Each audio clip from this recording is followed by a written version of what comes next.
This video is sponsored by Squarespace. Pack up your bags, it's done, we're finished, the sport's over. Nobody cares anymore. Boring, annoying, disgrace. These are not words you want associated with the sport, not when its continued existence is predicated on the interest of you and I, the fans. And whether or not you agree with that negative angle on Formula One, social media figures do appear to reflect this disenchanted sentiment, and big time. Online discourse around this sport is 70.2% down in the first 5 months of 2023 compared to the first 5 of 22. So why is this happening? Is Red Bull's dominance to blame? And should we really be worried for the future of this sport? Let's talk about it. So first and foremost, where have all these numbers come from? Well, Buzz Radar are responsible. They're a social intelligence insights technology company based out of the UK. Data, customer profiles, artificial intelligence, all of that kind of e-commerce, digital marketing kind of stuff. Now, according to their report, they've analysed every publicly available social media post about F1 since 2013. That's a lot of time. A decade of chat using their custom predictive AI. And as of this video, they've put out one of 3 parts of a white paper. I'd recommend maybe give them a follow on LinkedIn so you can keep up to date with the new bits that come out, because I do find this stuff interesting. As much as I'm not very good with Excel, I love a good stat. Now, of course, why are these numbers important? Well, the willingness for fans, for individuals, people to talk about a sport, not just when it's going on, but outside of races, is surely a very good indicator of how relevant and how exciting and how interesting, how engaged the fan base is at any given moment. That consistent repetition and endorsement of Formula One is important, just like today's video sponsor Squarespace, right? They've been supporting me for almost 2 years now on this channel. Time and time again, I've told you how they've got thousands of beautiful drag and drop website building templates to create your very own online home. No coding knowledge needed. Sod that for a laugh. And by consistently endorsing their product and showing you that I use it, I've had my Squarespace website since before I even started doing F1 YouTube. I've also got Tommo's Racing Goods now, merchandise coming soon. And that consistency helps keep Squarespace in your noggin. So when the day does come, could be tomorrow, could be in a week, could be in a month, whenever it is, when you want to build your very own website, you know to come to this channel, to go to squarespace.com/TommoF1. You can get 10% off your first website or domain. Everybody wins. Happy days. So broadly speaking, things are looking good. Okay, since Liberty Media took over, the numbers from 2016 to 2022, online conversation is up 80%. And the F1 social channels have had significant growth, especially from 2017 to 2021. But again, this shouldn't be a surprise. The previous ownership before Liberty, the Bernie era, was so naive to the power and importance of social media. You were starting at nothing. So inevitably it was going to grow. We've all seen that chart from 2020, I think it was, where F1 was by far and away the biggest growing sport. But again, if it starts at nothing, then compared to sports leagues like, I don't know, the NBA, Premier League, whatever, that are well established, and their growth is going to be minimal relative to a newer sport, even though F1's not a new sport, new to social media. The numbers are looking good until we come to kind of post 2021, start 2022. That's when things start to look a little bit more concerning. The date comparison between 22 and 23 reveals significant drops in the overall mentions of Formula One, along with dismal, their words, numbers in the growth of new followers of higher profile accounts. Words like boring and annoying are now becoming higher frequency descriptors, replacing erstwhile positive words like interesting and exciting. No shock, really. 2021 was the most exciting season probably of all time. The first half of 2022 was vibes. It's been the last kind of 12 months where things have started to feel pretty samey. But even then, like less than 12 months ago, George Russell got a win at Brazil. Still have those moments. And we had that this year with Science in Singapore, of course, didn't we? But that only happened because Red Bull f***ed up their setup. We predict a steady decrease in F1 interest online until the domination of Max Verstappen and Red Bull Racing ends and the competition closes up. Our predictive model estimates that F1 could lose as much as 50% of the new audience it has gained by 2024 if the same driver continues to dominate the sport. 50% is a big number. Not 50% of all fans, 50% of the new fans who have joined. This is not saying that F1 isn't growing. It still is. It's just the growth is stifling. I guess it depends on what you define as growth. Because yes, social media accounts can go up, right? Like I can gain subscribers, but lose views because there will be people who subscribe to me like, I don't know, 3 years ago who don't watch my stuff anymore, but they're probably still subscribed. If you're there, make sure you like the video. come back to me, please.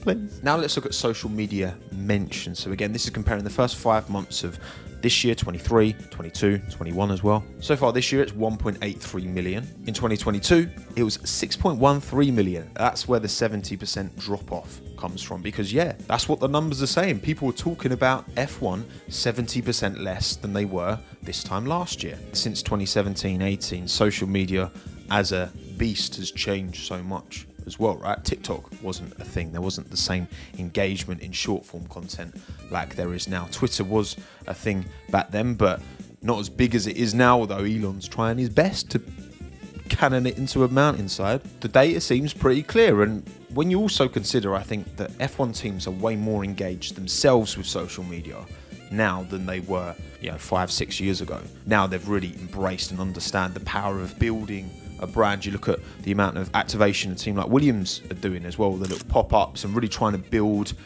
Aston Martin as well, really trying to lean into that fan sentiment and build Aston Martin lifers, With all that, and for the numbers to still be so down, is it concerning, or is it just a natural product of a sport that is being dominated at the moment, like sports often are? I mean, the last time we saw domination like this in Formula 1, 2020 Lewis Hamilton, probably close. That car advantage, that driver advantage, them two were just on rails that year. A few little mistakes meant that Lewis never got more than 5 wins in a row at the end of the day. And then obviously Vettel 2013 as well. Seb was just on a different planet that year. But see, that word dominance, again, it gets thrown around a lot, and I think it's important that it's not used too kind of sparingly. Even though this year, for sure, it is an appropriate word to describe what we're seeing right now. When Max qualifies on pole, which he does most of the time, and keeps position at the start, which he does most of the time, it's not a contest. Like, he is just driving off. He's managing the pace, lap after lap in, almost to perfection. He's at one with that car. Even if qualifying goes a bit wrong, or even if he loses out at the start like he did at Silverstone to the McLarens, he's going to get back within a few laps. Then you add the team delivering exceptionally on the operations side, pit stops are nailed, all that. It's a recipe for absolute success and absolute domination. And don't get me wrong, let's not conflate that with easy. To do what Red Bull are doing now is not easy. They're making it look easy, because that's just how good they are. Okay, so then let's look at other domination in other sports, right? Because domination in one sport is not the same. You don't get the same fan experience from domination in football versus tennis versus basketball versus F1. So, basketball, right? I just watched The Last Dance. I know I'm very late to the party. Amazing. Love basketball. Big fan. Don't really have a team. Maybe I should get an NBA team. Let me know in the comments below who should be my NBA team. You look at the Chicago Bulls, Michael Jordan dynasty. The 95-6 season was their most dominant in the regular season. 82 games, they won 72. That's an 87.8% win rate, right? Max Verstappen this year in Formula 1, in 16 races, he's won 13 of them, which is only, an 81.25% win rate. It's not just the winning, it's how you win. That's what can make and break the entertainment side of the sport. I don't mind Max Verstappen winning all the time. I honestly don't. I really don't.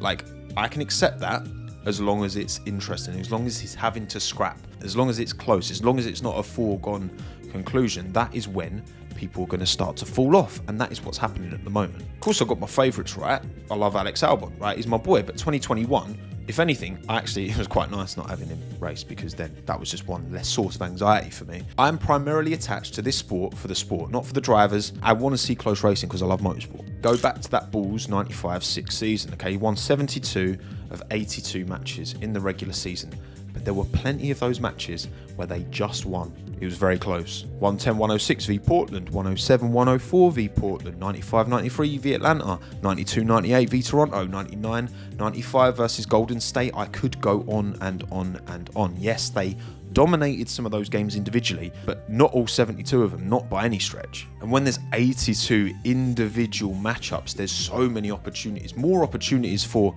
unpredictability. F1 is definitely exceptionally fragile. Is fragile the right word? It's susceptible to domination being boring. I think that is definitely a thing. I mean, we have 24 events, meant to be 24 next year, right? Well, in a Premier League season, Overall, the total number of games is about 380. In the NBA, total number of games, 1,230. So many opportunities for runs to build and runs to be stifled and upsets and giant killings and all that. Just not as many opportunities for them in Formula 1. We spend more time in practice. FP1, 2 and 3 is like 3 hours. Well, the race is typically an hour and a half and quali's usually about an hour, just under. And if that product isn't offering the entertainment and excitement, you've got to wait a whole nother week, maybe 2 weeks, maybe 3 weeks for the summer break for a chance of something to maybe be exciting. I'm all for endorsing scraps in the midfield, right? For the fringes of the points and for the podium, but nothing will be as exciting as a fight at the front. We as sports fans, we want to see excellence. We want to see who's winning. That's the whole, everyone wants to win. That's the point. That's why everyone's there. Even the Haas lads, right? They still want to win, right?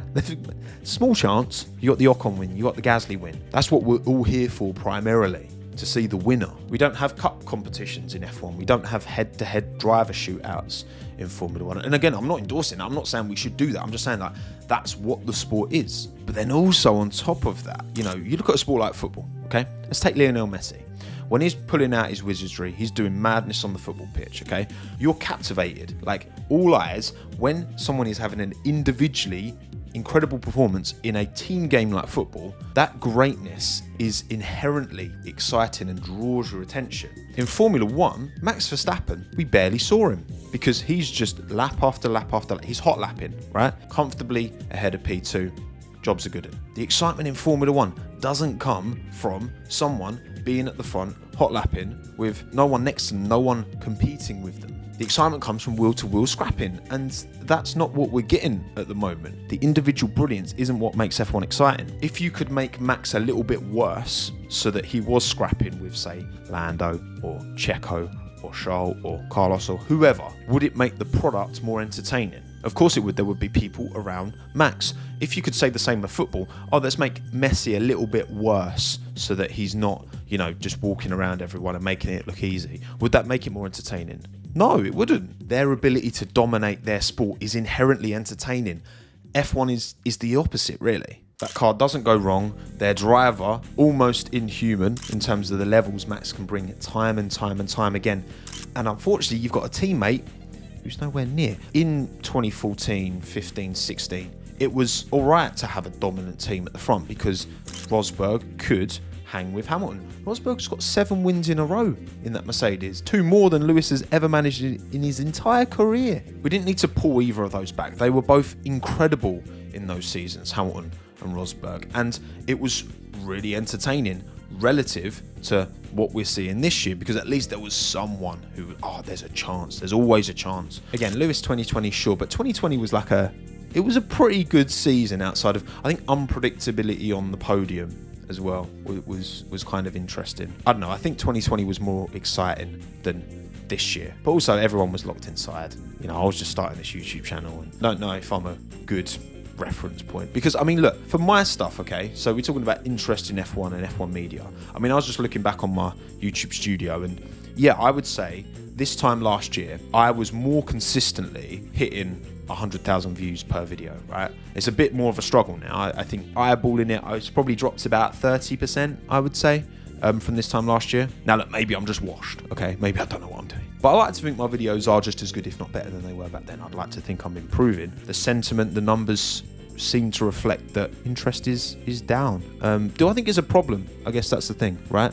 Do I think it's a fundamental issue that F1 need to enact change? I've been a long believer that these regs we'll get it right. If it's not closer next year, then I'm like, damn. But how much can we handhold these other teams to get them close to Red Bull? Red Bull didn't start dominant at all, by the way, remember. They've only been dominant for the last year in terms of actual domination that feels inevitable. It's a bit of a catch-22 because it is definitely a problem, and I think F1 more than ever know the value of the sport and don't want to kind of pass up this opportunity for something to be exciting. Changing the rules to peg a team back who are doing really well. Like, I know it's happened before. It felt a bit unfair on Mercedes when they made them floor changes at the end of 2020 to kind of stifle them in 21.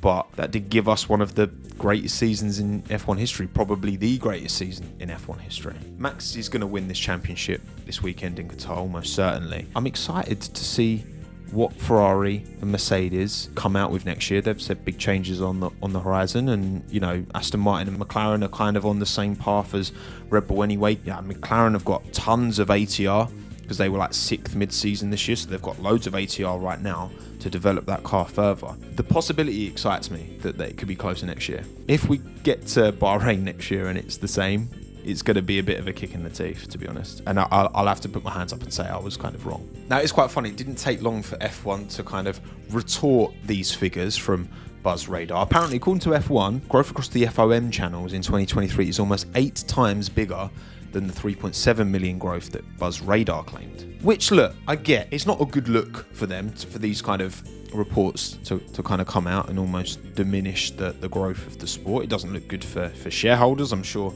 this got a lot of shareholders concerned, this Buzz Radar report coming out. So F1 are trying to kind of stoke the fire. But who do I trust more? An independent AI, insights data company, or Formula One about Formula One's growth numbers? Sorry, but the vested interest is quite clear. Let me know in the comments below if you think there should be change in Formula One to correct this, to steady the ship.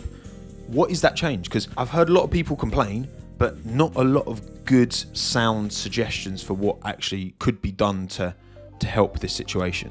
Drop a like on the video if you enjoyed it. My name's Tommo. Thanks again. Have a good one. Ta-da.